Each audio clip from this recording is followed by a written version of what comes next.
Glamorous heroine Keerthy Suresh కు real life లోనే కాదు రియల్ లైఫ్ లో కూడా లవ్ లెటర్స్ వచ్చాయట. ఈ తరం మహానటిగా పేరు తెచ్చుకున్న బ్యూటీ క్వీన్ కీర్తి సురేష్ కు ఇప్పటికే వేల సంఖ్యలో ప్రేమలేఖలు వచ్చుండొచ్చు. ఎంతో మంది ఎన్నో విధాలుగా తమ ప్రేమను కీర్తి వద్ద వ్యక్తం చేసే ప్రయత్నం కూడా చేసి ఉండొచ్చు. కానీ తన మనస్సుకు నచ్చిన ఓ లవ్ లెటర్ ను మాత్రం చాలా భద్రంగా దాచుకుందట కీర్తి సురేష్.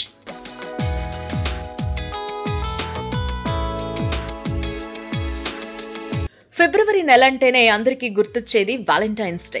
ఈ నెలలో యువతి యువకులు తమ మనసుకు నచ్చిన వారికి లవ్ ప్రపోజ్ చేస్తారు. ప్రేమకు కారెవరు అనర్హులు అన్నట్టు సినిమా ఇండస్ట్రీలోని కొందరు తారల లవ్ స్టోరీస్ సోషల్ మీడియాలో వైరల్ అవుతున్నాయి. ఇదే సమయంలో కీర్తికి సంబంధించిన ఓ పాత వీడియో ఇంటర్నెట్ లో హల్చల్ చేస్తోంది. ప్రస్తుతం ఆ వీడియోలో కీర్తి సురేష్ చెప్పిన మాటల గురించే అందరూ మాట్లాడుకుంటున్నారు. ఈ అందాల భామ తన జీవితంలో జరిగిన ఓ ఆసక్తికర సంఘటనను వీడియోలో పంచుకున్నారు. తన కెరీర్ ప్రారంభంలో ఓ షాపింగ్ కాంప్లెక్స్ ఓపెనింగ్ కి వెళ్లానని, అయితే తాను వస్తున్నానని తెలుసుకున్న చాలా మంది అక్కడ గుమిగూడారని తెలిపింది. అదే సమయంలో ఆ గుంపులో నుంచి ఒక వ్యక్తి తన దగ్గరకొచ్చి పుస్తకం ఇచ్చాడని, ఆ తర్వాత మౌనంగా తిరిగి వెళ్లిపోయాడని చెప్పింది. అందులో కీర్తి ఫోటోలతో పాటు ఆ వ్యక్తిని పెళ్లి చేసుకోవాలి అని రాసిన ఉత్తరం కూడా ఉందని తెలిపింది. అంతేకాదు ఆ వ్యక్తి ఫోటో, ఇంటి అడ్రస్ వివరాలు కూడా ఉన్నాయని చెప్పింది.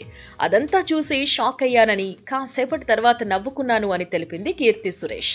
తనకు అదే మొదటి ప్రేమలేఖని, అందుకే చాలా భద్రంగా దాచుకున్నానని ఎంతో మురిపంగా చెప్పింది. కాలేజీలో కూడా తనకెవ్వరూ ప్రేమలేఖ రాయలేదని తెలిపింది.